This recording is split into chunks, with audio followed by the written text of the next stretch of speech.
Okay, let me give you, let me go back a bit in the past. Some examples from the past history.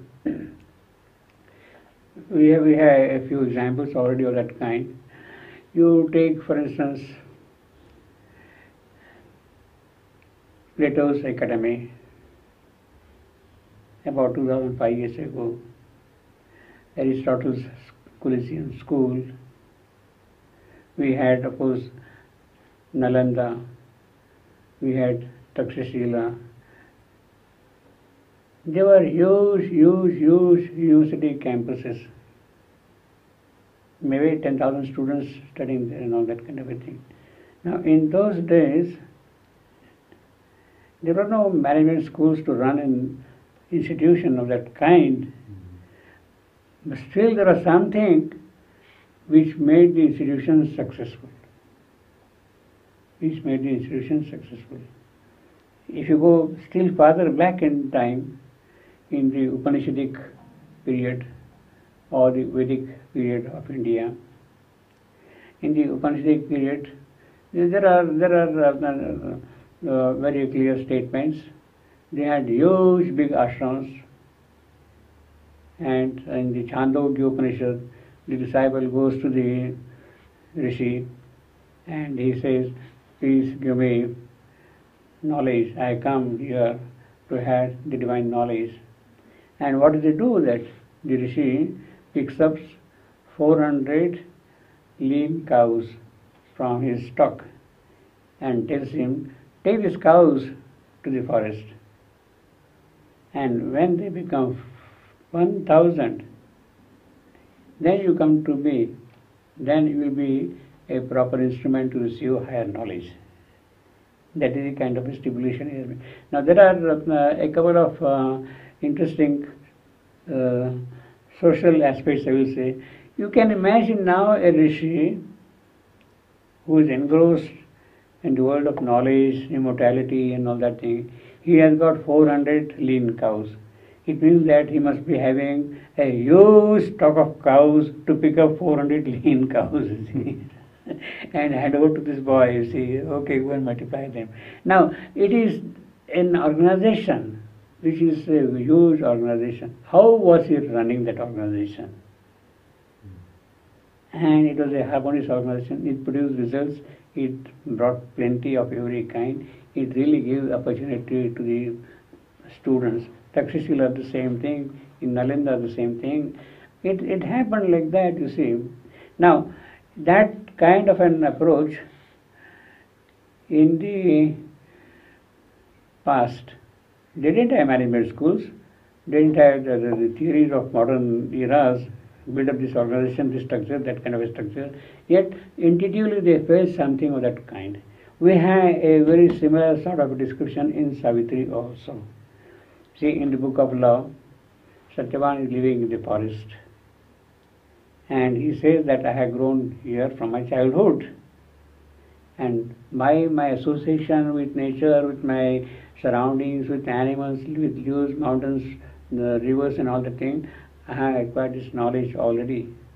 And then of course I was in the company of the sages or the rishis and I received divine knowledge from them. He has received that. Now that is something which happens spontaneously. So to say, the soul is ready and it is in a position to receive that sort of a thing, you see. Now, it is that environment not in the conventional sense, modern sense, but that ambience. It is in that ambience that real things can happen. Now, do you think that such a possibility can open out in the modern era?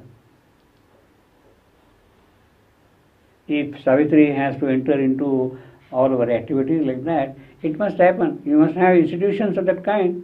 There is a powerful figure who knows things and he builds up an organization around him. And variety of examples are like that. So, CEO is in that sense creating an organization, a relatively crude reflection of that. Can the present enlightened CEO go and run run an organization of that kind, can he be made available? Well, one thing is that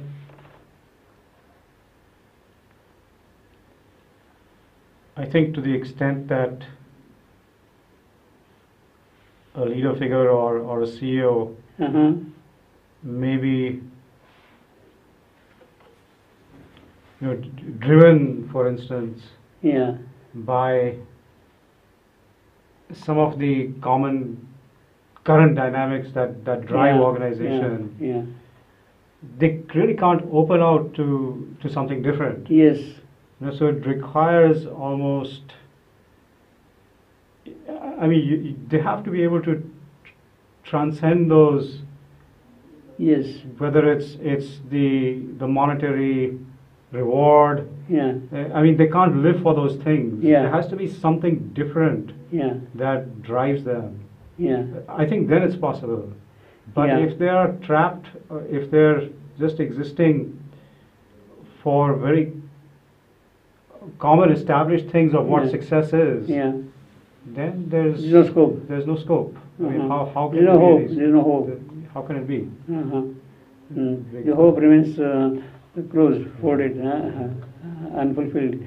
But then, do we accept that thing as the state of affairs and give up the whole business? No, but I would say that circumstance itself will remove that kind of organization from the scheme of things, and that will happen sooner rather than later. Just the way things have been changing the last 10, 15 years. I don't believe organizations can survive if they continue with that operation in mind. I mean, if that's what drives them, that's their. It's kind of a self-extinction. It's a dynamic for self-extinction. Because everything that, I mean, the nature from below has changed. People are different. People have different expectations. I mean, the young people, they're made differently. They're driven by different things. Circumstances, macro circumstances are themselves changing. So that, as we talked earlier, standardization is becoming is a model that cannot exist for much longer. Democratization has to come in. So there are things that are happening that won't allow, I believe, that won't allow an organization that is purely focused on these kind of economic dimensions only to thrive. Because the world requires something different. That's okay. I mean, I will say maybe 99.99% will be busy with that sort of thing. But I would like to see at least 0.01% where that urge is there, where that expression is there, where that effort is there, where people are willing to do something of that kind, you see. Where for them it may not be even a risk also, or in their scheme of things it may be a small pittance of expenditure. Warren Buffett, I mean, if he spends a little bit of amount, it wouldn't matter for him. But why doesn't he come out with that sort of a look? And yes, let me establish this institution and do that kind of a thing. Why doesn't he come out? What is the bottleneck? What is the hitch there? I don't know for sure, but perhaps, I mean, he doesn't see things that way. But why should not see? Why should not see that? I think you have to give him a copy of Savitri and make him read that thing, you see. That's the only possibility perhaps, no? But do you think that somehow, in some manner, it is that which should be really opened out in the minds of those people? People are there, people are there to give charity, funds. Sorry, no, I don't want charity, I don't want funds. See, Microsoft, they are giving a lot of money in the country, but I don't want that. I want something to be effected in terms of creative opportunities which are furnished for my work. By giving a coin to a beggar doesn't really solve his problem nor my problem, you see. I have to give some kind of a thing for him by which he can earn his own living. in the crudest sense, you see. So when they are giving money like that, it's like giving money in that manner, you see. Money has to be, the wealth has to be spent from the point of view of creating new possibilities and opportunities for expression, you see. Yes. And I think it is there, perhaps, what the mother would be expecting to happen. Mother would be expecting to happen that she speaks of the new consciousness, the appearance of new consciousness in the dynamics of life here. She says it happened on 1st January 1969, and it is the new consciousness is working all around here. And perhaps, some of these examples could be what you said, some of these enlightened management schools, Google or whatever it is, or futuristic organizations like that. They have, without their knowing, opened out in some manner to the new consciousness. But if you open out consciously to the new consciousness, then things will be different. And that is the thing which we have to see how it can be done, you see. Well, you have to say something about that? No, I agree with you. I think that the question is, how can things open out to that new consciousness? Yes. That I suppose is at the crux of the whole issue. That's right, yeah. They open out, I mean, the conscious participation in the new consciousness. The conscious participation in the new consciousness. That is, and I think that is the most important thing. How can that happen? How? And once that is there, automatically perhaps all these things will get sorted out, will get resolved. Is that true? I believe so, yes. That certainly makes sense that things would get resolved if we were to open out to that new consciousness that we have some glimpse of in Savitri. Yeah. You know what that means and how that operates. That's right. That is what the futuristic Savitri says when he speaks of the life divine upon earth. You see, I mean, it is the opening of new consciousness. You see, it is from that angle we have to see back again here. New consciousness is towards that. You see, is it not true? Yes. So the conscious participation in the new consciousness, everything is lost to that. And how does one do that? All right, let us make a foolish attempt. Suppose we had done that. We opened out to the new consciousness. And let us ask an absurd question. What kind of organizational setups you would see in that new consciousness? Well, it's difficult to say that because that is why I said absurd.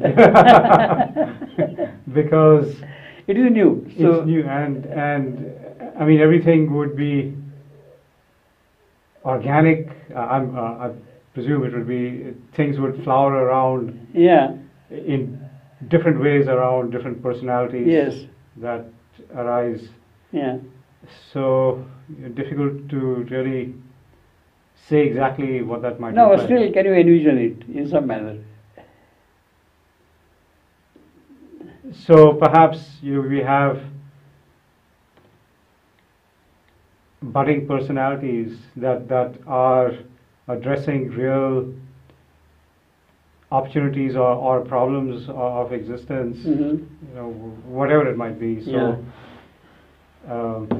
creation of energy or harvesting